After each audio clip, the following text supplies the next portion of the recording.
Start by taking the bushing and pushing it into the installation tool like this.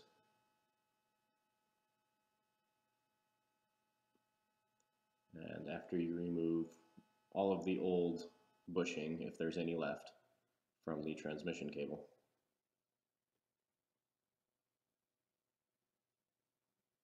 it should look like this.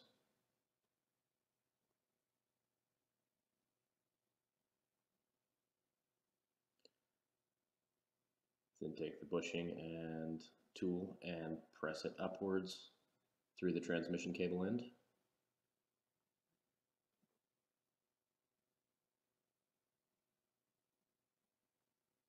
And making sure it's flush at the bottom, you can then remove the compression tool.